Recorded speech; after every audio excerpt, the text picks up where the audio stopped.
আমাদের 3 দিনের এই অধিবেশন শেষ হচ্ছে, সেটা হচ্ছে পূর্ণিমা তিথি। এবং কিভাবে 3 দিন কেটে গেল বোঝা গেল না, তার কারণ যেহেতু আমরা সম্পূর্ণরূপে হরিকথা এবং ভক্তদের সঙ্গে একসঙ্গে ছিলাম।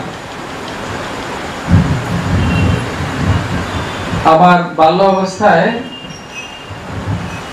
আমার বাবা প্রতিদিন সকালবেলা আমাদেরকে ঘুম থেকে তুলতেন একটা কবিতা বলে, সময় চলিয়া যায় নদীর স্রোতের প্রায়, যে জন না বোঝে তারে ধিক শতধিক, বলিতে সোনার গুড়ি টিক টিক টিক, যা কিছু করার আছে করে নাও ঠিক।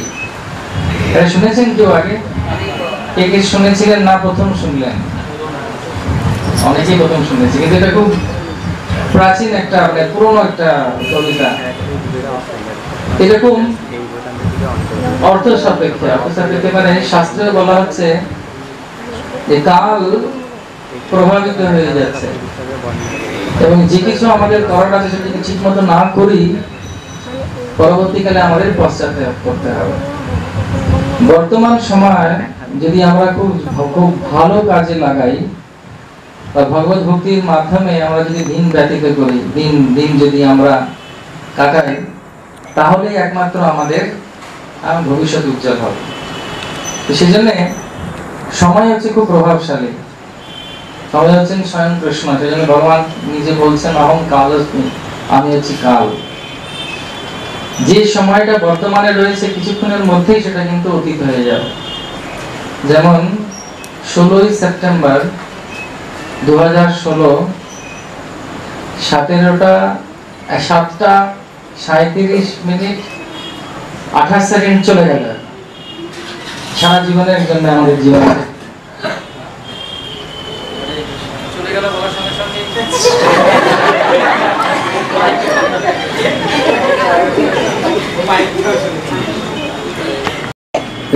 হরে রাম রাম রাম হরে হরে। তো সময় চলে গেছে।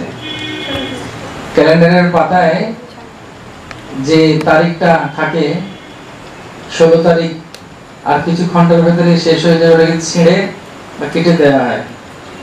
সেটা আপনি যত টাকাই দিন না কেন, যত অর্থ, যত কিছুর মূল্যে আপনি বলবেন যে সময় ফিরিয়ে দাও, সময় কিন্তু আর ফিরবে না।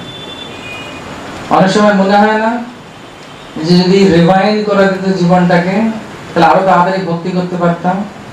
কার কার মনে হয় যে রিভাইন্ড মানে বোঝেন, যদি পেছনে চলে গিয়ে ঠিক করে নেওয়া যেত অনেক ভুলগুলো, নতুন করে শুরু করা যেত? কার কার মনে হয় এরকম? এটা হবে না, ওটা যা হবার হয়ে গেছে। তা আমাদের হাতে কি আছে? আমাদের হাতে কি আছে? হাতে আছে আমাদের বর্তমান। এই সময় যেটা আমরা রয়েছি, বর্তমান সময়কে যদি আমরা খুব ভালোভাবে ভগবানের সেবায় লাগাতে পারি, হরিকথার মাধ্যমে সময় ব্যতীত করতে পারি, ঠিক আছে, কোনো অসুবিধা নেই। তো সেজন্য যদি বর্তমান সময়টাকে আমরা ভালোভাবে কাজে লাগাতে পারি, তাহলেই একমাত্র আমাদের পরবর্তীকালে পশ্চাৎপদ করতে হবে। তো সেজন্য বলা হয় বুদ্ধিমান ব্যক্তি সবসময় সজাগ থাকে কিভাবে বর্তমান সময়টাকে সে ভগবানের সেবায় লাগাবার জন্য চেষ্টা করছে। তার কারণ হচ্ছে যে ব্যক্তি বর্তমান সময়কে খুব ভালোভাবে কাজে লাগায়, খুব বর্তমান সময়কে খুব সুন্দরভাবে ভগবানের সেবায় লাগায়, সেই কীর্তিমান হয়। এবং কীর্তিমান ব্যক্তি তার কোনোদিন মৃত্যু হয় না। কীর্তিমান ব্যক্তি যে সবসময় বেঁচে থাকে। কিভাবে বেঁচে থাকে? তার কীর্তির মাধ্যমে। যেরকম শিল প্রভুপাদের 50 বছর পূর্তি হচ্ছে ইস্কনের প্রতিষ্ঠা। তো প্রভুপাদ কিন্তু শারীরিকভাবে শুধু আমাদের সঙ্গে নেই, কিন্তু যেহেতু তিনি কীর্তিমান, যেহেতু তিনি প্রত্যেকটা সময় তিনি ভগবানের সঙ্গে কাটিয়েছেন, ভগবত চেতনার মধ্যে দিয়ে কাটিয়েছেন, সেজন্য প্রত্যেকটা সময় তিনি কি করছেন? তিনি ভগবানের সঙ্গে ছিলেন বলে তিনি কোনোদিন তিনি অমর, তিনি শাশ্বত। নিত্যলীলা প্রবিষ্ট পরমহংস পরিব্রাজকাচার্য বলা হয়। নিত্যলীলা মানে নিত্য ভগবানের সঙ্গে তিনি অবস্থান করছেন। আমাদের কোনোদিন কি মনে হয় যে ভগবান নেই, প্রভুপাদ নেই? কোনোদিন মনে হবে না। কেন? তিনি হচ্ছেন কীর্তিমান। এটা বন্ধ করতে পারে, কোনো অসুবিধা নেই। আওয়াজ আসছে তো, নো ইস্যুস, ঠিক আছে।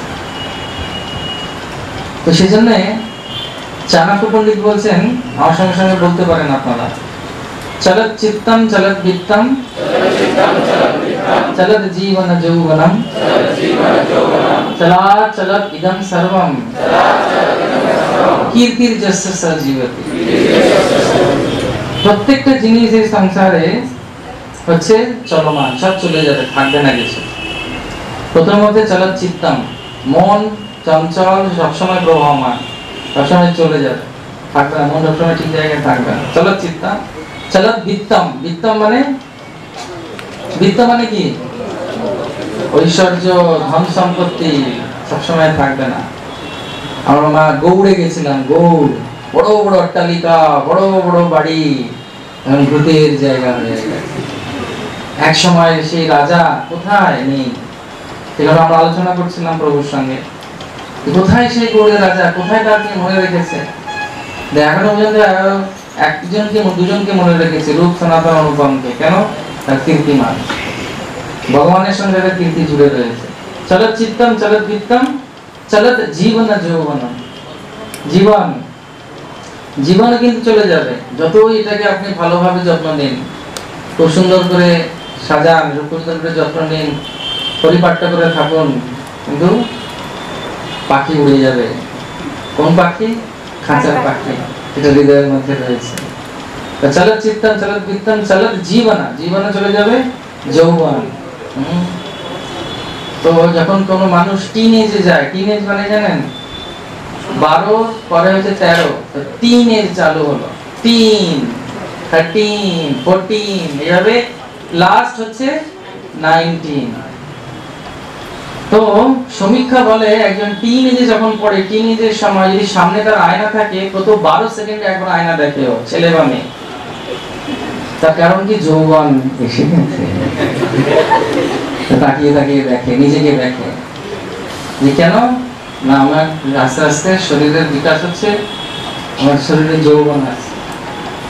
সেই যৌবন কতদিন? ভগবান বলছেন ভগবদ্গীতায় 2:13-তে কি বলছেন? দেহি নস্মিন যথা দেহে কৌমারম যৌবনম যারা তথা দেহান্তর প্রাপ্তি ধীরে সত্যনাম। যৌবনের পরে যৌবনে চলে যাবে। চলত চিত্তম চলত বিত্তম চলত জীবন যৌবনম চলাৎ চলত ইদম সর্বম। চলাৎ চলত, হরে কৃষ্ণ, শান্তি। চলাৎ চলত ইদম সর্বম, সবকিছু চলে যাবে, কিছু থাকবে না। এটা একটা জিনিস শুধু থেকে যাবে, সেটা কি? কীর্তির যস্য স জীবতি। যদি আমরা ভগবানের জন্য কিছু করি, যেমন প্রভুপাদ কীর্তিমান, প্রভুপাদের সঙ্গে যুক্ত যে সমস্ত ভক্তবৃন্দ তারা কীর্তিমান, তাদের কীর্তি সবসময় থাকবে, তাদের কীর্তি কোনোদিন কম হবে না, তার কারণ তারা ভগবানের সঙ্গে যুক্ত রয়েছে।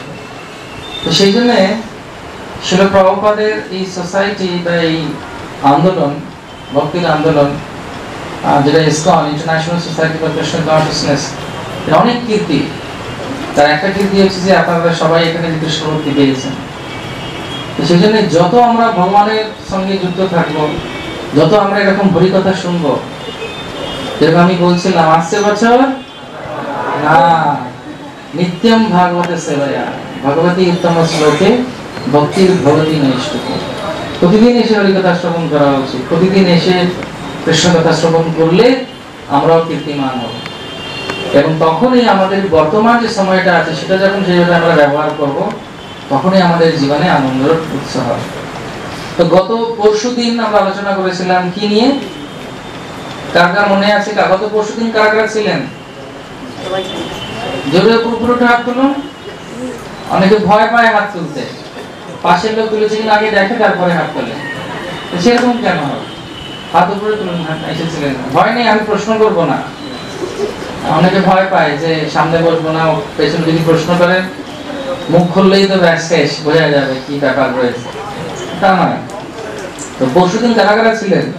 ওকে, কালকে কারা কারা ছিলেন? কালকে বেশি জন ছিলেন। তো পরশুদিন আমরা কি নিয়ে আলোচনা করেছিলাম? মহাপ্রভু প্রতিদিন কি করতেন, একটা গড় ধারণা।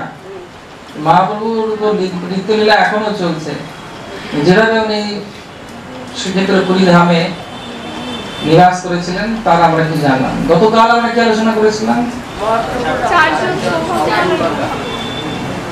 চার প্রকারের দুর্ভাগ্যশালী ব্যক্তি এবং 4 প্রকারের সৌভাগ্যশালী ব্যক্তি। কারা সৌভাগ্যশালী প্রমাণিত হলো? তারা কারা? আমরা সবাই। গৌর প্রেমানন্দে। আপনারা বুঝতে পারেননি নাকি ওটা? দৈন্যতা সহকারে বলছেন না নাকি? আমরা সবাই হচ্ছি সৌভাগ্যশালী। তার কারণ হচ্ছে 4টে জিনিস বা 4টে অবস্থা আমাদের মধ্যেও এসেছে। তো আজকে আমরা আলোচনা করব একটি বিশেষ জিনিস, এবং এইটি খুব বিশেষ আলোচনা, যেটা অনেক জায়গায় আমি করে থাকি বা আমাকে বলা হয় করার জন্য। এটা খুব স্বাভাবিকভাবেই লোকে প্রশ্ন করে যে আমরা যখন ভগবত ভক্তি করছি, আমরা যখন শিবিরদের সামনে আসছি বা বৈষ্ণবদের সামনে আসছি, বিশেষত আমি যখন মন্দিরে প্রবেশ করছি, ভগবানকে দেখছি, আমরা প্রার্থনা করি। তো মন্দিরে আসলে কি করে? মন্দিরে আসলে একটা প্রণাম করে, আমরা নমস্কার করি, একদম দণ্ডবত হয়। আমি যেদিন প্রথম দিন এলাম, ওই টোটোর ড্রাইভার মন্দিরের সামনে নিয়ে মঙ্গল আরতি চলছে, তো প্রণাম করলো। যাক, তবুও কিছুটা তো প্রণাম করেছে, না একটা ফ্লাইং কিসই দিয়েছে ভগবান, কোনো অসুবিধা নেই, কিন্তু অন্তত নমস্কার, নতমস্তক হয়েছে। তো মন্দিরে যেই আসে সে প্রণাম করে, তারপর কি করে? হ্যাঁ, প্রার্থনা করে। জড়জগতে আমরা যেমন আগে ইস্কনে আসার আগে কি করতাম? মন্দিরে এসে সত্যি কথা বলুন, হ্যাঁ, আমরা যেন ভাবতাম সমবায়িকায় চলে এসেছি, কি কি জিনিস লাগবে এইখান থেকে পাওয়া যায়, ইনপুট করো, ঠং আওয়াজ হবে, আউটপুট ওখান থেকে চলে আসবে। আমরা ভাবি কি মন্দির মানেই হচ্ছে শুধু পাওয়া, ভগবান শুধু দাঁড়িয়ে আছেন দেবার জন্য। বিশেষত বাংলায়, যেখানে দুর্গা পুজো হচ্ছে একটি বিশেষ উৎসব, যেখানে বলাই হয় রূপং দেহি, ধনং দেহি, যশো দেহি, যশো দেহি, দেহি দেহি দেহি, দাও দাও দাও, বলে দাও। ভক্তিদান সরস্বতী ঠাকুর বলতেন, যতক্ষণ পর্যন্ত দিচ্ছে ততক্ষণ পর্যন্ত পুজো চলছে, দেওয়া বন্ধ, পুজো বন্ধ। তো সেই জন্য একটা কমন ভাবে, সাধারণ ভাবেই লোকের প্রশ্ন আসে মনে, অনেকে আমাকে করে থাকে, যখন আমরা মন্দিরে যাই বা ভক্তরা যখন মন্দিরে যায়, আমাদের কিরকম ভাবনা নিয়ে মন্দিরে যাওয়া উচিত, আর কিরকম প্রার্থনা ভগবানকে করা উচিত। সবাই শুনতে রাজি? বিভিন্ন শাস্ত্রে এই প্রার্থনার কথা বলা হচ্ছে। প্রার্থনা মানে প্রেয়ার্স বা স্তুতি বা বন্দনা, এই একই তার অর্থ। প্রার্থনা, বন্দনা, নববিধা ভক্তির মধ্যে এটি একটা মার্গ, এটা একটা পথ ভগবানের কাছে যাওয়ার জন্য। বন্দনা করার মাধ্যমে ভগবানকে বন্দনা করা, ভগবানের কাছে প্রার্থনা করা। তো যদি কেউ বন্দনাও ঠিকভাবে করে, সেও কিন্তু ভগবানের কাছে যেতে পারে বন্দনার মাধ্যমে। নববিধা ভক্তির মধ্যে একটি হচ্ছে বন্দনা। বন্দনাকে প্রার্থনা বলা হয়। শ্রীমদ্ ভাগবতম, চৈতন্য চরিতামৃত, চৈতন্য ভাগবত, চৈতন্য মঙ্গল, রামায়ণ, বিভিন্ন শাস্ত্র, পুরাণ, শ্রুতি, স্মৃতি, পুরাণ আদি পঞ্চরাত্রিক বিধিন বিনা ঐকান্তিক হরিভক্তি উৎপাদিত, সব শাস্ত্রে, সব জায়গায় এই প্রার্থনার কথা বলা হচ্ছে। প্রার্থনার কথা বলা হচ্ছে মানে কিরকম প্রার্থনা? এরকম যে প্রার্থনা আমরা দেখে থাকি, আমরা যদি ভাগবত পড়ি, শ্রীমদ্ ভাগবতমের বিভিন্ন প্রার্থনায় আমরা দেখি হরে কৃষ্ণ, কিছু একটা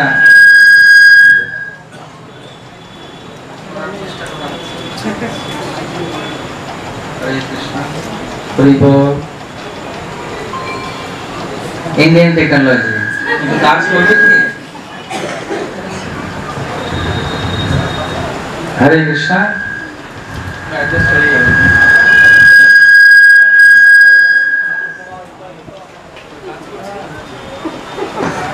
হরি বল।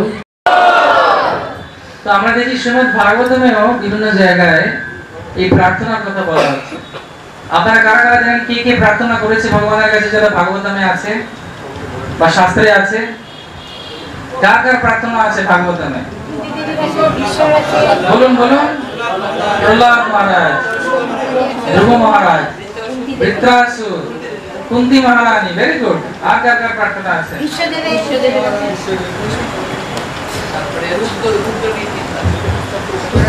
শিব শিব মহাদেব।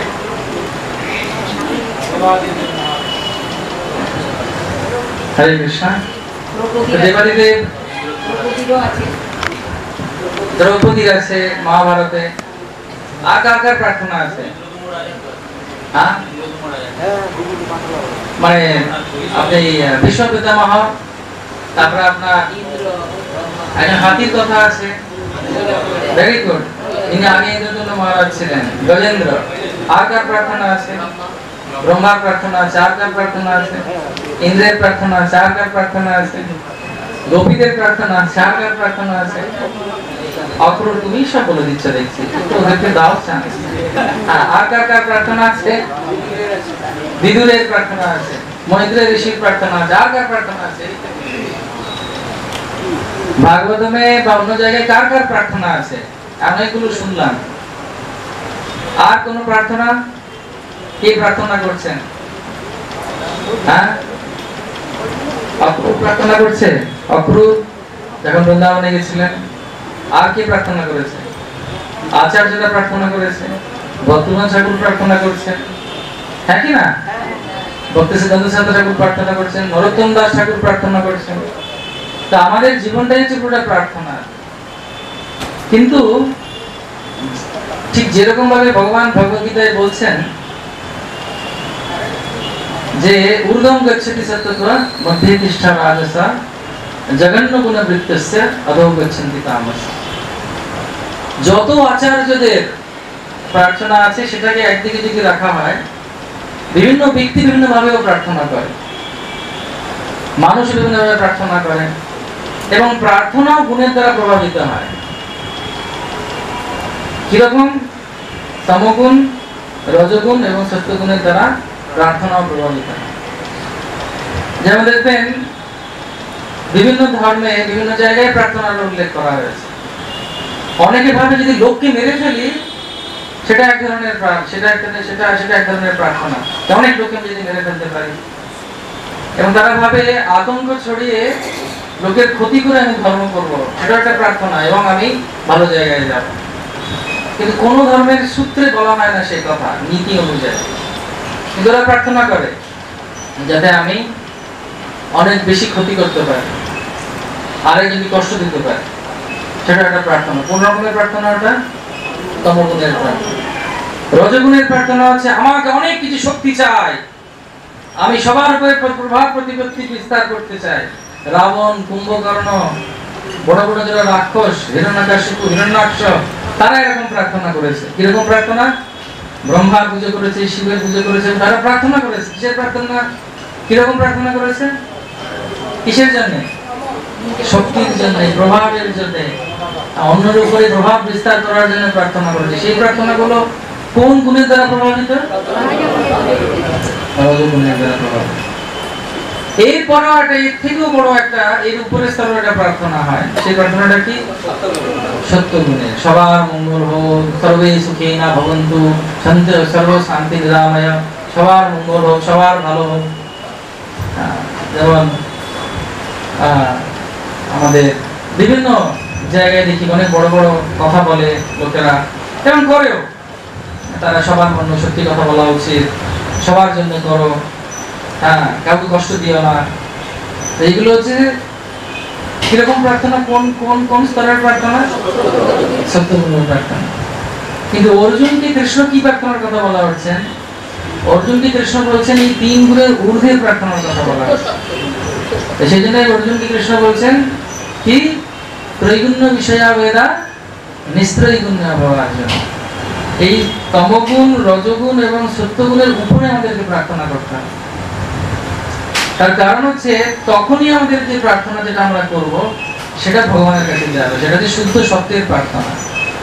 বৈষ্ণবরা সেরকম প্রার্থনা করেন, শুদ্ধ সত্যের প্রার্থনা শুধুমাত্র মানুষের জন্য নয়, তারা কীট পতঙ্গ স্থাবর জঙ্গম সবার মঙ্গল সাধনের জন্য ভগবানের কাছে প্রার্থনা করেন। আমাদের আচার্যদের যদি আপনি প্রার্থনা দেখেন, আমাদের ষড় গোস্বামীদের যদি প্রার্থনা দেখেন, আমাদের যে যাদের যাদের নাম দিলেন, কুন্তি মহারানী, ধ্রুব মহারাজ, প্রহ্লাদ মহারাজ, অম্বরীশ মহারাজ, ধৃতরাষ্ট্র, মহাদেব, বিরিঞ্চি মানে ব্রহ্মা, এদের প্রার্থনাকে যদি ভালো করে বিচার করা হয়, সব প্রার্থনাগুলোকে ভালো করে বিচার করলে, কুন্তি মহারানীর প্রার্থনা বিচার করলে আচার্যরা বলছেন যে প্রত্যেক যতজন প্রার্থনা করেছে ভগবানের কাছে শুদ্ধ সত্য স্তরে, সেই সব প্রার্থনার মধ্যে 4টে গুণ প্রকট থাকা উচিত বা আছে, এবং এই 4টে গুণ বা 4টে কম্পোনেন্টের বাংলা কি হবে? উপাদান। Thank you. তো এই 4টে উপাদান আমাদের প্রার্থনায় রাখা উচিত, এবং এই 4টে উপাদান যখন আমাদের প্রার্থনায় থাকবে, তখনই একমাত্র সেটা আমাদের কাছে প্রার্থনা হবে, সেটা ভগবানের কাছে প্রার্থনা হবে। সেজন্য আচার্যরা বলছেন যত প্রার্থনা আছে বিভিন্ন শাস্ত্রে, সবাইকে যদি ভালো করে পরীক্ষা করা হয়, প্রত্যেকটা প্রার্থনায় 4টে জিনিস আছে, এবং এই 4টে জিনিস আমাদের প্রার্থনাতেও থাকা উচিত, তাহলে সেটা পবিত্র প্রার্থনা হবে। এবং সেটা শ্রী চৈতন্য মহাপ্রভু শিষ্টাষ্টকের মাধ্যমে মহাপ্রভু নিজে দেখাচ্ছেন কিভাবে হবে। শুরু করা যাক। প্রার্থনার উপাদান, এটা হচ্ছে আজকে আমাদের টপিক কি? প্রার্থনা তো করতে হবে, এবং কোন স্তরে প্রার্থনা করা উচিত? শুদ্ধ স্তরে প্রার্থনা করা উচিত। তমগুণ, রজগুণ, সত্যগুণের ঊর্ধ্বে আমাদের প্রার্থনা করা উচিত, শুদ্ধ সত্য স্তরে প্রার্থনা করা উচিত। তো প্রার্থনার যেটা প্রথম উপাদান, সেটি হচ্ছে ভগবানের সামনে এসে প্রথমে ভগবানের স্তুতি করা উচিত, গ্লোরিফিকেশন, বা তার গুণকীর্তন করা উচিত। যে মুহূর্তে ভগবানের সামনে এলাম, ভগবানকে দেখলাম, ভগবানের গুণকীর্তন করা উচিত। কিরকম গুণকীর্তন? এটা ভগবানের যশ বা মর্যাদাকে আরো বাড়িয়ে দেয়। নমো পঙ্কজ নাভায়, নমো পঙ্কজ মালিনী, নমো পঙ্কজ নেত্রায়, নমস্তে পঙ্কজাকায়, কৃষ্ণায় বাসুদেবায়, দেবকী নন্দনায় চ, নন্দগোপকুমারায়, গোবিন্দায় নমো নমঃ। নমো ব্রহ্মণ্য দেবায়, গো ব্রহ্মণ্য নন্দায় চ, জগদ্ধাতায় কৃষ্ণায়, গোবিন্দায় নমো নমঃ। ভগবানের স্তুতি, ভগবানের গ্লোরিফিকেশন করে, তুমি কে, তোমার রূপ কি রকম। তো ভগবানকে যখন দর্শন করতে হয়, ভগবানের চরণ থেকে মুকুট অবধি দর্শন ধীরে ধীরে করা উচিত, এবং ভগবানের গ্লোরিফিকেশন করা উচিত, এবং সেটা চৈতন্য মহাপ্রভু নাম সম্পর্কে শিক্ষাষ্টকমে বলছেন। প্রথম শ্লোক কি শিক্ষাষ্টকমে? চেতনমার্জনম ভবমহাদাবাদ নির্বাপনম শ্রেয়বৈরবচন্দ্রিকা বিদ্যাবতী आनंदं प्रतिवर्धनं प्रतिपादनं पूर्णामृतास्वादनं सर्वात्मसफलं परम विजयते श्री कृष्णस्य। ग्लोरिफिकेशन अर्थात स्तुति, ভগবানের নামের স্তুতি করছেন শ্রী চৈতন্য মহাপ্রভু। মহাপ্রভু প্রথম শ্লোকের মাধ্যমে আমরাও যখন ভগবানের সামনে আসবো, ভগবানের গ্লোরিফিকেশন করা উচিত। ন্যূনতম মাত্রায় যদি আমরা শ্লোক যে কত পড়ছি, শ্লোক যত কত মনে রেখেছি, সেটা বড় কথা নয়। শ্লোক যদি মনে রাখতে পারি, আচার্যদের যদি প্রার্থনা মনে রাখতে পারি, খুব ভালো। না মনে রাখলেও কোনো অসুবিধা নেই, কিন্তু এরকম ভাব রাখা উচিত যে ভগবান তুমি কত মহান, তোমাকে আজ কত সুন্দর লাগছে দেখতে। কোনদিন ভগবানের সামনে এসে, শ্রী শ্রী লক্ষ্মী নারায়ণের সামনে এসে তোমাদের আপনারা বলেছেন ভগবান আপনার খুব সুন্দর লাগছে দেখতে? কে কে বলেছেন? কে কে বলবেন? কে ভুলে গেছেন বলতে? লজ্জা পাবার কিছু নেই, ভগবান জানেন, কিন্তু সব কিছু হবে না, ভগবান সব জানেন। তো ভগবানের সামনে কি ভগবানের রূপের বর্ণনা করা হচ্ছে, তোমাকে আজকে কত সুন্দর লাগছে দেখতে। ভগবান একজন ব্যক্তি, আপনি যদি একজনকে বলেন তোমাকে আজকে খুব সুন্দর লাগছে, খুশি লাগে না? তো আপনাকে যদি কেউ বলে কি সুন্দর লাগছে আপনাকে আজকে, খুব ভালো লাগছে, কেমন লাগে শুনতে? ভালো লাগে না? বলছে ওই আমাকে চিনেছে, আর কেউ চেনে না। কেউ তো বলেনি তুই আয় কাছে আয়, পাশে বস, জল খাবি? তো স্তুতি সবার ভালো লাগে, হ্যাঁ কি না? আজ যদি আপনাকে আমি বলি, কাউকে একজন বলি, প্রভু সত্যি আপনি খুব সুন্দর লাগছে, আজকে আপনি একসাথে বৈষ্ণব বেশ করে এসেছেন, বিলং করেছেন, ভারী মনে হচ্ছে যেন আপনি চৈতন্য মহাপ্রভুর একজন পার্শ্বদের মতো লাগছে। মানে যদি বলা হয় কেমন লাগবে তোমার, বলো এখনই হাসছে। সেজন্য ভগবান হচ্ছেন একজন ব্যক্তিত্ব। ভগবান যখন স্তুতি করা হয়, ভগবান খুব প্রসন্নতা লাভ করে। ভগবান জানেন কিন্তু শুনতে চান। যেটা প্রথম যে উপাদান প্রার্থনায় হওয়া উচিত আমাদের, যদি আমরা শ্লোক না জানি, কত শ্লোক জানি সেটা বড় কথা নয়, পাওয়ার কথা বলছি। এই যদি ভাব থাকে, উনি হচ্ছেন ভাবগ্রাহী যেন একদম। যদি ভাব থাকে, যদি ভাব থাকে, প্রেম থাকে, চেষ্টা করা উচিত প্রেম মেনে ভগবানকে স্তুতি করেন। ভগবান আপনি কত অপূর্ব, আপনি কত মহান, আজকে আপনাকে খুব সুন্দর লাগছে। স্তুতি করা, ভগবানের গ্লোরিফিকেশন করা, ভগবানের মর্যাদাকে আরো বাড়ানো, এটা হচ্ছে প্রথম উপাদান। মন্দিরে এসে ভগবানকে দর্শন করে ভগবানের স্তুতি করা হচ্ছে, গ্লোরিফিকেশন, এটা চৈতন্য মহাপ্রভু করছেন।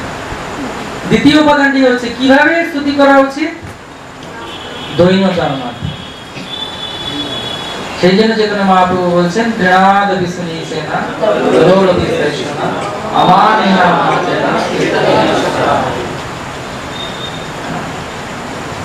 তো কোন সম্পর্ক যদি তৈরি করতে হয়, সম্পর্কের মধ্যে সহনশীলতা এবং ধৈর্য এবং দৈন্যতা রাখতে হবে। তো ভগবানের গ্লোরিফিকেশন বা গুণকীর্তন করবো কিভাবে, দাম্ভিকতার সঙ্গে হলে হবে? দুর্যোধন ভগবানকে খেতে ডেকেছিল, 56 ভোগ বানিয়েছি, চলে আসবে। ভগবান বলল, কেন যাবো? তুমি না আমার বন্ধু, না আমার খিদে পেয়েছে, আমি তোমার কাছে কেন যাবো? ভগবানকে সন্তুষ্ট করা যায় না সহজে, খুব পিটপিটে বলে না, ভগবান খুব পিটপিটে। পিটপিটে মানে বুঝেন? ভগবান ঠিক জানেন কিভাবে আমরা ডাকছি। তো যদি আমরা গ্লোরিফিকেশনও করি, অনেক সময় যদি আর্টিফিশিয়াল গ্লোরিফিকেশন করি, অনেকে বলি না, প্রভু আমাকে ক্ষমা করে দেবেন, বাঞ্ছা কল্পতরু, বাঞ্ছা কল্পতরু।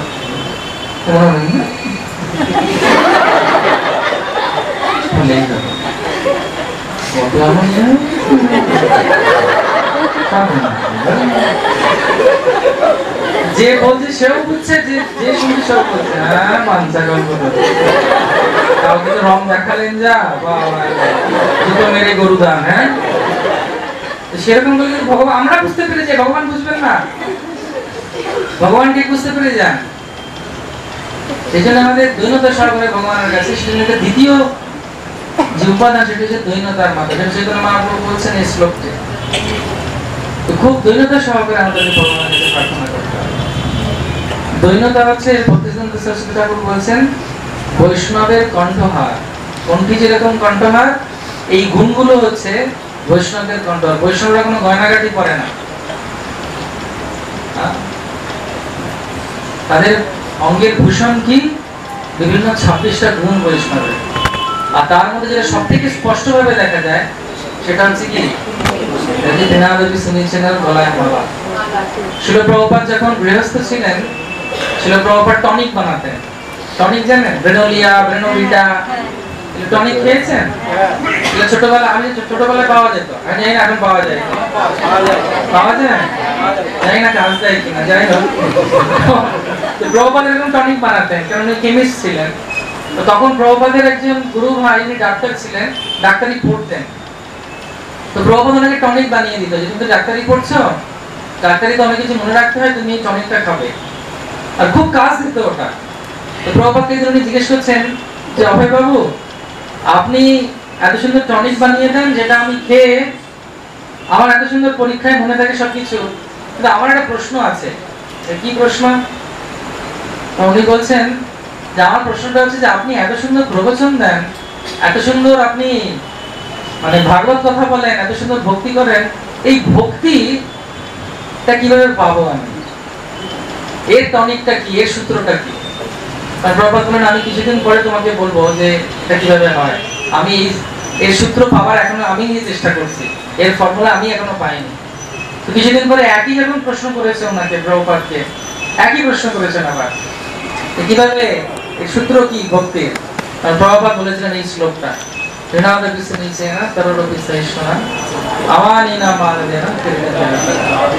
ভগবান শ্রীকৃষ্ণ যখন বৃন্দাবনে যাচ্ছেন, কৃষ্ণ বলরাম শ্রীমদ্ ভাগবতের দশম স্কন্ধে খুব সুন্দরভাবে বর্ণনা করা হচ্ছে। কৃষ্ণ নিজে বলছেন এই বৃক্ষদের গুণগান করছেন। বৃক্ষদের গুণগান করছেন কেন? এদের পুরো জীবন অন্যের জন্য, এবং এদের উপরে যতই অত্যাচার কেউ করে না কেন এরা কিন্তু ঠিক সহ্য করে নেয়। ঠিক সেরকম ভাবে সম্পূর্ণরূপে দৈন্যতা সহকারে আমাদেরকে ভগবানের কাছে প্রার্থনা করতে হবে। বৃত্রাসুরের দৈন্যতা দেখুন, কুন্তী মহারানীর দৈন্যতা দেখুন। কুন্তী মহারানী যেরকম দৈন্যতা করে প্রার্থনা করছেন যে ভাবাই যায় না। উনি কি প্রার্থনা করছেন আমাকে জায়গাটা পরবর্তীকালে আলোচনা করব। তো প্রথম উপাদানটি কি? প্রার্থনা, গুণকীর্তন করা, স্তুতি করা, গুণকীর্তন করা, গ্লোরিফিকেশন। দ্বিতীয়টা কি? হিউমিলিটি বা দৈন্যতাকে, মানে গ্লোরিফিকেশন করতে হবে, স্তুতি করতে হবে, গুণকীর্তন করতে হবে। কিভাবে?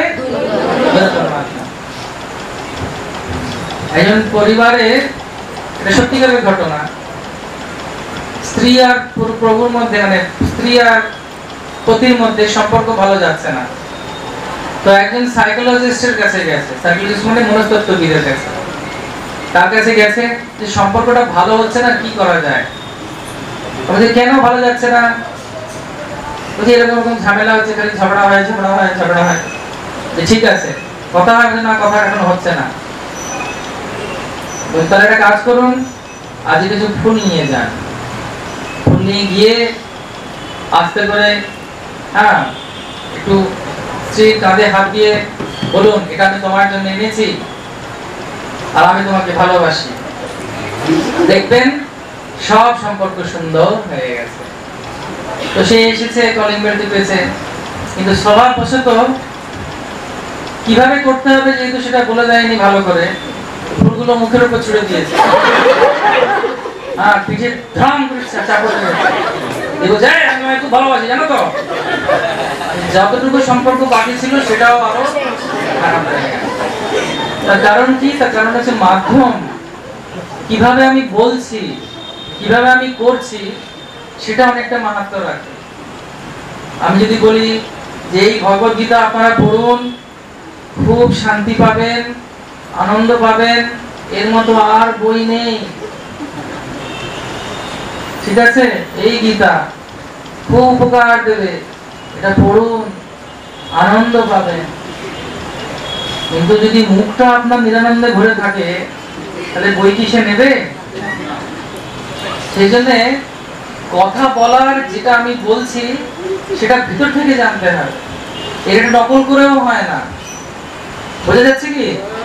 সেই জন্য যখন আমরা স্তুতি করছি ভগবানের যখন গ্লোরিফিকেশন করছি, ভগবানের স্তুতি করছি, সেটা সত্যিকারের দৈন্যতার মাধ্যমে করা উচিত, চেষ্টা করা উচিত অন্তত, যাতে আমি ভগবানের স্মরণে থেকে আমি ভগবানের কাছে বলতে পারি যে ভগবান আপনি সত্যি কত মহান। প্রথমটা কি? জোরে। দ্বিতীয়টা কি? দ্বিতীয়টি হচ্ছে, তৃতীয় উপাদান হচ্ছে না ভগবানের কাছে ক্ষমা ভিক্ষা করা। মহাপ্রভু বলছেন নাম নামকারী বহুধা নিজ সর্বশক্তি সত্যার্পিত নিয়মিত স্মরণেন কাল এতাদৃশী তব কৃপা ভগবান মমাপি দুদ্রৈব মিদৃশা মিহা জনীন অনুরাগ। অনুরাগ জন্মালো না, উনি হাউতাস করছেন যে হে ভগবান, আপনার এত গুণকীর্তন, এত নাম থাকা জানা সত্ত্বেও, নামের এত মহিমা থাকা সত্ত্বেও কিন্তু আমার আপনার নামের প্রতি রুচি জন্মালো না। সেরকম আমাদেরকেও ক্ষমা চাওয়া উচিত। আমরা বিভিন্ন জন্মে, বিভিন্ন জনিতে, বিভিন্ন সময়, এমনকি এই জন্মেও কত অপরাধ করেছি, কত পাপ করেছি, পাপ করছিও। কিছু কিছু পাপ আছে যে পাপগুলোকে আমরা কিছুতেই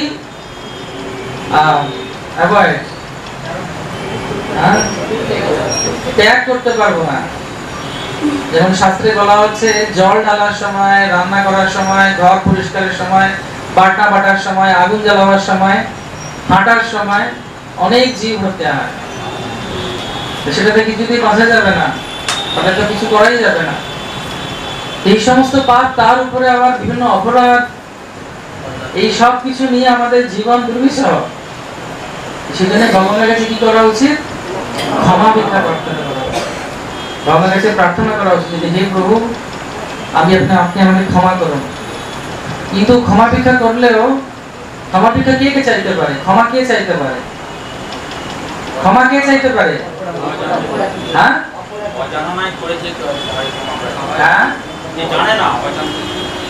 ক্ষমা কে চাইতে পারে?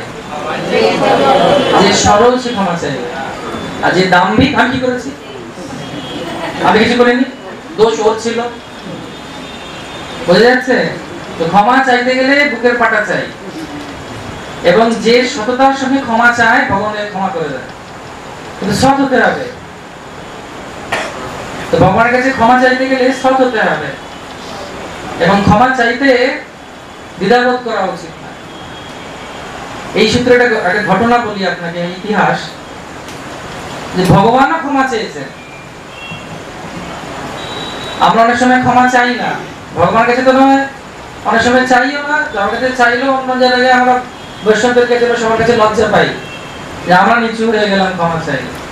কিন্তু ক্ষমা চাওয়ার একটা অত্যন্ত আধ্যাত্মিক শক্তির প্রয়োজনীয়তা আছে ক্ষমা চাইতে গেলে। নিজের দোষ স্বীকার করা, যে অনেক বেশি গুণী ব্যক্তি সে ক্ষমা চাইতে পারে।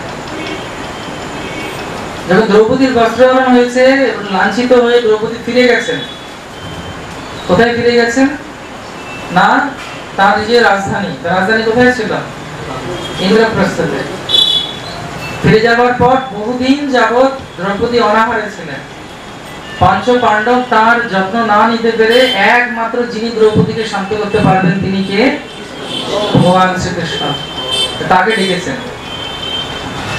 দেখুন ভগবানের কতটা ভগবত্তা, ভগবান কতটা ভক্তকে ভালোবাসেন।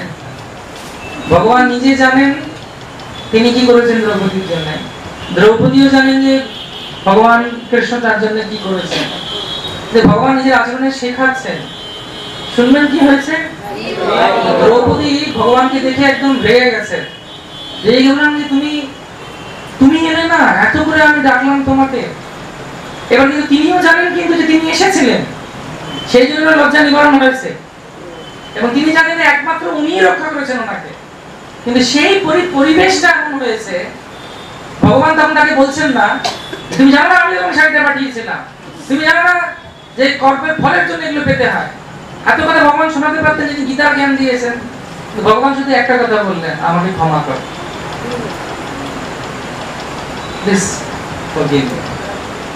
কতটা ভালোবাসেন ভগবান তার ভক্তকে। ভগবান জানেন, ভগবান নিজে জানেন। কিন্তু আমাদের জীবনে ভগবান প্র্যাকটিক্যালি দেখেন। অনেক সময় এমন একটা স্থিতি হয় জীবনে, বৈষ্ণব মণ্ডলীর ভেতরে, বৈষ্ণব আচরণের ভেতরে, আমরা যদি বলে দিই আমাকে ক্ষমা করে দিন, অনেক ঝামেলা থেকে মুক্তি। হ্যাঁ কি না? অনেক টেনশন থেকে কিন্তু বলতে পারি না। কেন? ভক্তিটা গাঢ় হয়নি। ভগবান কি বলছেন? ভগবান জ্ঞান দিচ্ছেন না, ওখানে যুক্তি দিচ্ছেন না। দ্রৌপদীকে শুধু একটা কথাই বলছে, আর দ্রৌপদী ভেঙে পড়লেন তখন। কারণ দ্রৌপদী জানেন এটা ভগবানের বিশাল দৈন্যতা যে উনি বলছেন আমাকে ক্ষমা করে দাও। বুঝে যাচ্ছে? ইনি হচ্ছেন আমাদের ভগবান, এত পার্সোনাল, এত নিজের। তিনি জানেন স্থান কাল, যার সঙ্গে যেরকম ব্যবহার মহাপ্রভু মনে আছে বলছিলাম, সেইভাবে উনি বিচার করে ব্যবহার করেন। এত প্র্যাকটিক্যাল হচ্ছেন কৃষ্ণ। তো সেই জন্য ভগবানের সঙ্গে সামনে যখন আমরা আসবো, তখন আমাদের কি করা উচিত? গ্লোরিফিকেশন, স্তুতি, দৈন্যতার মাধ্যমে, তারপরে ভগবানের কাছে ক্ষমা চাওয়া। ভগবান আর সত্যিকারে সব দিক থেকে যা যা আমরা দুঃখ দিয়েছি, কাউকে আমরা কষ্ট দিয়েছি, বা আমরা জানি আমরা কি কি জিনিস করছি। আছে না গল্প না ইতিহাস, একজন গুরুদেব শিষ্যকে বলেছেন এই কলাটা এমন জায়গায় গিয়ে খাবি এখানে কেউ দেখতে পারে না। একজন জলের নিচে ঢুকে টুক করে খেয়ে নিয়েছে, একজন ঘরের লাইট বন্ধ করে টুক করে খেয়ে নিয়েছে। তো সবাই বিভিন্ন জায়গায় গিয়ে খেয়েছে, একজন বালিশের তলায় ঢুকিয়ে গিয়ে খেয়ে নিয়েছে কম্বলের ভেতরে, কেউ দেখতে পায়নি। তা একজন শিষ্য সে নিয়ে এসে বলছে কলাটা খাওয়া হয়নি। কেন খাওয়া হয়নি? বলছে এমন তো কোনো জায়গা নেই যেখানে কেউ দেখছে না। চিত্রগুপ্ত নাম হয়েছে কেন? গুপ্ত চিত্রগুলো তার কাছে আছে, হিডেন ক্যামেরাস। সেজন্য যমরাজের কাছে গেলে ব্লগ আসবে। কি ব্লগ? হ্যাঁ, নাম কি? অমুক অমুক অমুক। ওকে, কোথা? মালদা। আচ্ছা, নেতাজি স্ট্যাচুর পাশে। আচ্ছা, এই যে মহারাজ, এই এন্টার মারলাম। চিত্রগুপ্ত মানে যে চিত্রগুলো সবার কাছে গুপ্ত, কিন্তু ওর কাছে ধরা পড়া আছে। গৌরাঙ্গ, একমাত্র গৌরাঙ্গ ছাড়া উপায় নেই। হ্যাঁ? সেজন্য আমাদের খুব সাবধানতা অবলম্বন করা হবে। ভগবান সব জানেন, সেজন্য জগন্নাথের চোখের পলকও নেই। সেজন্য বলে চক্কা ডোলা দেখুছি। ভগবান শুধু বড় বড় চোখ করে দেখেন, বেটা কি করছিস তোর আমি সব নজর রয়ে গেছি। এরা অপলক দৃষ্টিতে, অপলক দৃষ্টি মানে ওনার চোখের পাতাও নেই। সেজন্য আমাদের সম্পূর্ণরূপে, অনেকে বলে না যে গুরুদেবের সামনে গেলে গুরুদেব মনে হয় সব পড়ে নিচ্ছে, মনে হয় যাবো না সামনে, সব দেখে ফেলি। এরা একদম বিবস্ত্র হয়ে দাঁড়িয়ে আছে গুরুদেবের সামনে, সব ধরা পড়ে যাচ্ছে। সেই রকম ভাবে ভগবানের সামনে এসে আমাদের ক্ষমা ভিক্ষা করা উচিত। হে প্রভু, আপনি তো সব জানেন, আপনার কাছে ঢুকবার কিছু নেই, আপনি আপনার সব থেকে বড় কাউন্সিলর, আপনি আমাকে ক্ষমা করে দেন।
চাওয়া চাওয়া, এটা যখন নিকৃষ্ট 4 স্তরের ভক্তি হয়। প্রথমটা হচ্ছে ভয়, দ্বিতীয়টা হচ্ছে আকাঙ্ক্ষায় লোকে পুজো করে, তৃতীয়ত হচ্ছে ডিউটি, তারপরে হচ্ছে প্রেম। এটা হচ্ছে দ্বিতীয় স্তরে। দ্বিতীয় স্তরে মানে খালি চাইবার জন্য, রূপম দেহি ধনম দেহি যশো দেহি, মা মা মা টাকা দে, তাহলে দেখা দে। যে আমি যখন কলেজে ছিলাম তখন এগুলো একটু স্লোগান ছিল, টাকা দে তাহলে দেখা। চাওয়া পাওয়ার মতো সম্পর্ক। তো ডোনেশন বক্সে দিয়ে ভাবি যে আমরা সবকিছু করে ফেলেছি মনে। তো একটা 50 পয়সা আর 500 টাকার মধ্যে কথোপকথন হচ্ছে, কার সঙ্গে কার সঙ্গে? 50 পয়সা। 500 টাকা বলছে হ্যাঁ 50 পয়সা। তোর কি মুরদ আছে? আমাকে সবাই বুকের কাছে রাখে, এই বুক ছাতি এখানে রাখে, আমাকে দেখে, গন্ধ শোকে, চুমু খায়, আর তারপর আবার আমাকে বুকে রেখে হাত বোলায়। 50 পয়সা গর্ব করে বলছে, এই বুকেই রয়ে গেলি, আর আমি সব তীর্থের ডোনেশন বক্সে পড়ে থাকি। এটা বলছি না যে আপনারা 500 টাকাটা বুকে রেখে 50 পয়সা দেন, উল্টোটা হওয়া উচিত। তুমি জড় জগতে লোকে উল্টোটা করে, বোঝা যাচ্ছে 550 পয়সা বলছে আমি সব তীর্থে যাই। তার মানে কি? মানুষ ভাবে সবাই গুনতে থাকে। আমি দেখেছি আমার বাড়ির লোকে তো দেখেছি। এখন আমি বলি কি করছো? সব থেকে ফাটা ছেঁড়া নোটটা এই তো ডোনেশন বক্সে। ভগবান দেখছি, ভগবান 10 টাকার জন্য বসে আছেন তোমার, ভগবানের দরকার নেই। কি চাওয়া উচিত? খুব সাবধানে চাওয়া উচিত। কারণ ভগবান দাঁড়িয়ে আছে, ভগবান হচ্ছে মহাপুরুষ। মহাপুরুষ নয়, তিনি পরম পুরুষোত্তম, ঈশ্বর পরম কৃষ্ণ সচ্চিদানন্দ বিগ্রহ, অনাদি আদি গোবিন্দ সর্বকারণ কারণ। তার কাছে যদি সামান্য ছোট জিনিস চাই, সেটা অনেক হাস্যকর হবে। বড় একজন ধনী ব্যক্তি, মালদার, জানি না মালদার ধনী ব্যক্তি, কেউ আনবেন নিশ্চয়, খুব ধনী, তার বাড়িতে গেছেন, সে বলছে আপনার কাছে চাও, তুমি কি চাইবে? আপনি বলেন কেসি পালে ছাতা দিন, বৃষ্টি আসবে, ও হাসবে আপনার উপরে। তো আবার আমরা ফিরে যাব কোথায়? চৈতন্য মহাপ্রভুর শিক্ষাষ্টকমে। মহাপ্রভু কি চাইছেন? মহাপ্রভু কি চাইছেন? প্রার্থনা কি করছেন মহাপ্রভু কৃষ্ণের কাছে? না জানান না জানান না সুন্দরী অমিতান পদগতি শিখায় মম জন্মনি জন্মনীশ্বরে অবতার ভক্তি হরি বল। কি ঝামেলা বলুন তো? মহাপ্রভু কি চাইছেন? কিছুই চাইছেন না। না না, সবাই ধন চায়। জয় লক্ষ্মী মাতা পূজাগরি প্রতিমা আসছে, চারিদিকে লাইট জ্বালিয়ে রাখে, জামা দরজা খুলে রাখে, কোথা থেকে পেঁচা উঠে এসে বসবে। মা, মার জন্য সব জায়গায় দরজা খোলা, কিন্তু এটা বোঝে না যে মার নাম চঞ্চলা। মা আজকে তোমার বাড়িতে আছে, কালকে ওই পেঁচায় নিয়ে পুরো, কিন্তু মা এক জায়গায় স্থির, সেটি হচ্ছে নারায়ণের চরণ পাদে সেবা করছে। লোকে ভাবে কি মহাপ্রভু না জানান না জানান, লোকে চায় কি চায়? লোকজন আমার ফলোয়ার হবে, আমি কতজন লোককে নিয়ে যাচ্ছি সেটা বড় কথা। আমাদের কলকাতায় ব্রিগেড চলো, একদল ব্রিগেড চলো, কত লোক হয়েছে খবর কাগজে আসে, পরের দিন আবার বাবার ব্রিগেড চলো, আমার কত লোক আছে। কিন্তু না, মহাপুরুষ এটা চাইছে না। না জানান না জানান না সুন্দরী, না আমার সুন্দরী স্ত্রী চাই, বা সুন্দরী স্ত্রীর জন্য সুন্দরী পুরুষ চাই। কি চাই আমার? মম জন্মনি জন্মনীশ্বরে অবতার ভক্তি। আমি শুধু ভক্তি চাই। যেন মাস্টার খুব ভালো কথা বলেন, কৃষ্ণ জানেন আমাদের কি লাগবে। কৃষ্ণর কাছে, কৃষ্ণকে ছোট করে দরকার নেই যে আমার কি লাগবে বলার জন্য। ভগবানকে শুধু দুটো জিনিস বলা হয়েছে, আমি কিভাবে তোমার সেবা করব, আর কিভাবে তোমাকে আরো ভালোবাসতে পারবো। ভালো প্রার্থনা এটা। তো ভগবানের কাছে শুধু এটা বলা হয়েছে। আমরা হরে কৃষ্ণ আমাদের জপ করছি, হরে কৃষ্ণ কৃষ্ণ কৃষ্ণ হরে হরে, হরে রাম রাম রাম হরে হরে। মানে কি? হে সর্বাকর্ষ কৃষ্ণ সর্বমঙ্গলদায়ক রাম, তোমার লাদিনী সত্যি শুনতে রাধারানী, কৃপা করে তোমার প্রেমময়ী সেবায় আমাকে। engage me in your devotional service, আমাকে তোমার প্রেমময় সেবা নিযুক্ত করো। এটা প্রার্থনা করছি 16 বার ন্যূনতম মাত্রায় তিনি জপ করছি। কেন? এই প্রার্থনাই তো করতে চাইছি ভগবানের কাছে আমাকে সেবা দাও। তো সেজন্য মম জন্মনি জন্ম, এক জন্মে নয়, মহাপ্রভু বলছেন জন্মে জন্মে আমি তোমার সেবা করতে পারি। তো সেজন্য আমরা যখন ভক্তিপথে এসেছি, ভক্তিপথের একটাই প্রার্থনা করা উচিত, অন্তিমে বরদান একটাই চাওয়া উচিত। কি বরদান চাওয়া উচিত? ইন্দ্রদূত মহারাজের কাছে মনে আছে প্রভু বলছেন, ইন্দ্রদূত মহারাজ কি চাইছেন? জগন্নাথ বলছেন আমি তোমাকে সব দিতে রাজি আছি, কি চাই? বলছেন আমার কিছু লাগবে না, তুমি বেশি করে খাও, তোমার হাত যেতে না শুকায়, তুমি বেশি করে দর্শন দাও, আর তুমি আমার যেন বংশে কেউ না থাকে, আমার বংশ চাই না। কেন? তারা যদি পরবর্তীকালে নিয়ম পরিবর্তন করে আমার মন্দির বলে দাবি করতে শুরু করে। কুন্তি মহারানী কি বলছেন আরো ভয়ঙ্কর, যে আমাকে বিপদ দাও, আমাকে বিপদ দাও, বিপদ সন্তু তত্ত্ব তত্ত্ব জগৎগুরু, হে জগৎগুরু আমাকে আরো কষ্ট দাও। কেন? যতবার কষ্ট পেয়েছি তোমাকে আমার সামনে দেখতে পেয়েছি, আর তুমি নয়নাভিরাম, তোমাকে যতবার দেখেছি আমার আনন্দ হয়েছে। এখন যুধিষ্ঠির রাজা হয়েছে, সব দিকে আনন্দ, তুমি চলে যাচ্ছ কেন? আমার এরকম আনন্দের দরকার নেই, পারবো আমরা করতে? বিপদ দাও, ওরে বাবা রে, দরকার নেই বলার, দরকার নেই বলার, শুধু এইটুকু বলুন আমি কিভাবে লক্ষ্মী নারায়ণের সেবা করব, আমি কিভাবে আরো তোমার প্রতি আসক্ত হব, আমি কিভাবে বৈষ্ণবদের সঙ্গে আরো বেশি করে থাকতে পারবো, আরো কিভাবে আমি হরিকথা শুনতে পারবো। এই দুটো কান ভগবান দিয়েছে কেন? শ্রবণ করার জন্য। আর মুখটা স্বাভাবিকভাবেই বন্ধ রাখে, মুখ দেখুন স্বাভাবিকভাবে বন্ধ, সবাই বসুন আর মুখটা দেখুন, মুখ বন্ধ থাকে তো, কান বন্ধ করতে পারবেন? পারবেন না। কেন কান দেয়া আছে জানেন? দুটো কান আর একটা মুখ। কেন? একটা মুখেই এত অশান্তি, মুখ খুললে আরে গেলাম। সেই জন্য মুখ স্বাভাবিকভাবেই ভগবান বন্ধ করে রেখেছে। চুপ থাকো আর কি করো? কটা কান? দুটো কান। দুটো কান স্বাভাবিকভাবে খোলা, কুকুর বেড়ালে বন্ধ হয়ে যায়, কিন্তু আমাদের স্বাভাবিকভাবে দুটো কান খোলা। কেন?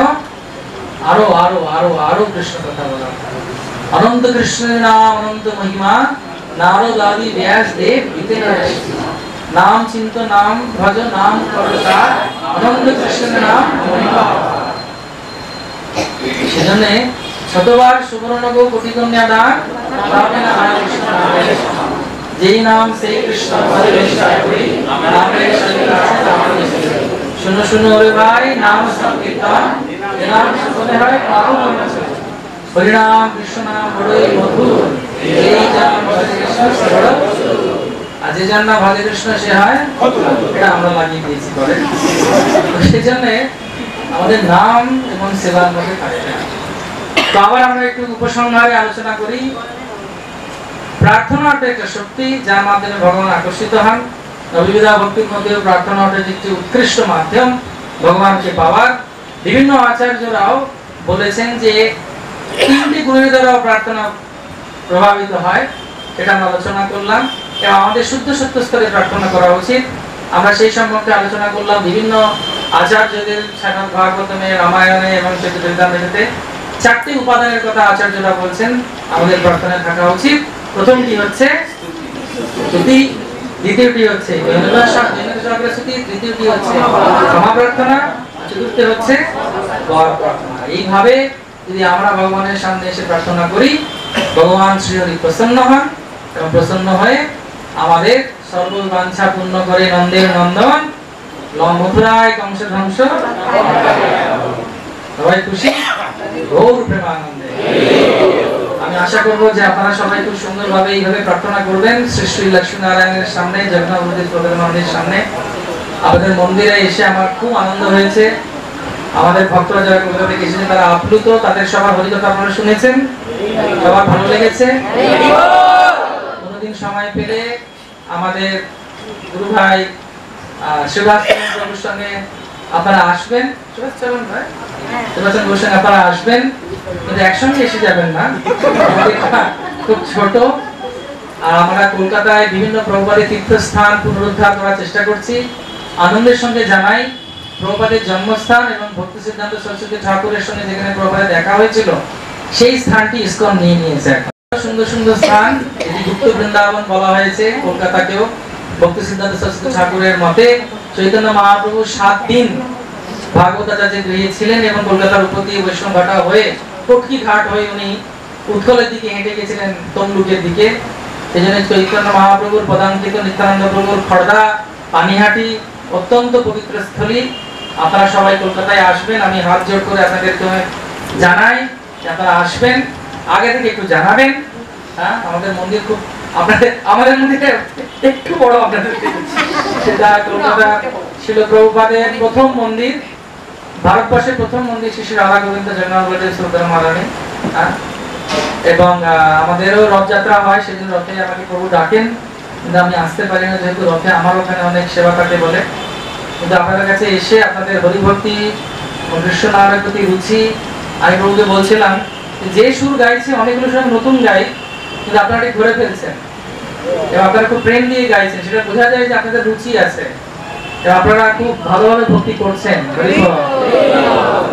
এবং সেটা আমরা দেখতে পাচ্ছি আপনাদের মধ্যে হরি কথা শোনার প্রতি আপনাদের ইচ্ছা। আমি রাধা গোবিন্দ শ্রীমৎ মহাপ্রভু জগন্নাথ সুন্দর মহারানী নৃসিংহদেব প্রার্থনা করি যে আপনারা সবাই শ্রীল প্রভুপাদকে সহযোগিতা করুন, গুরু গৌরাঙ্গের আশীর্বাদে আপনারা পুষ্ট আসুন। যারা এই কৃষ্ণ প্রেম পাচ্ছে না, ইসকনের 50 বছর পূর্তি উপলক্ষে আমরা সবাই সংকল্প করি যে মালদাবাসীকে যেন আমরা কৃষ্ণ নাম করাতে পারি। এইখানে অলরেডি রয়েছে, আপনাদের শুধু একটুখানি হাওয়া দিতে হবে। হাওয়া দেওয়া মানে শুনেছেন, ওই উনুনে দেখবেন আগেকার দিনে একটা চোং থাকতো, ফু দিত, তো আপনাদের ওই মুখে নিয়ে যেতে হবে, কিন্তু নাম রাখতে হবে হরে কৃষ্ণ কৃষ্ণ কৃষ্ণ হরে হরে, হরে রাম রাম রাম হরে হরে। ব্যাস এভাবে করবেন, দেখবেন খুব সুন্দরভাবে এখানে প্রেমের বন্যা চলে এসেছে নদিয়া থেকে, আর নিত্যানন্দ প্রভু এবং শ্রী গৌরাঙ্গ মহাপ্রভুর কৃপায়। ইসকন একটি বিশেষ অর্গানাইজেশন। সত্যি কথা বলতে কি, প্রভুপাদের মতো কেউ নেই সংসারে, এবং আমাদের ইসকন হচ্ছে শ্রেষ্ঠ এই কলিযুগের জন্য। কেন? তার কারণ হচ্ছে তিনি হচ্ছেন যে সেনাপতি ভক্ত, যার সম্পর্কে চৈতন্য ভাগবতী ও চৈতন্য মঙ্গল উল্লেখ করা হয়েছে। সেজন্য বর্তমানটাকে উজ্জ্বল করুন কৃষ্ণ ভক্তির মাধ্যমে, তাহলে দেখবেন ভবিষ্যৎ উজ্জ্বল। এবং আপনারা যদি কৃষ্ণ নাম করেন, আপনাদের অতীতে যারা ছিলেন বাবা ঠাকুরদা পিতৃপুরুষ, তারাও আনন্দ পাবেন, তারাও খুশি হবে।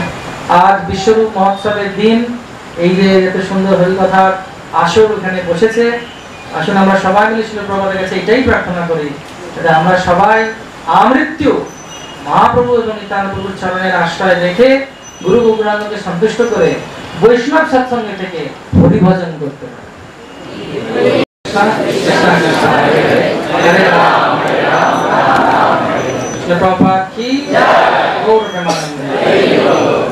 এইখানে রহিল আজ আবৃত হরি, দুহার তুলিয়া বলো হরি।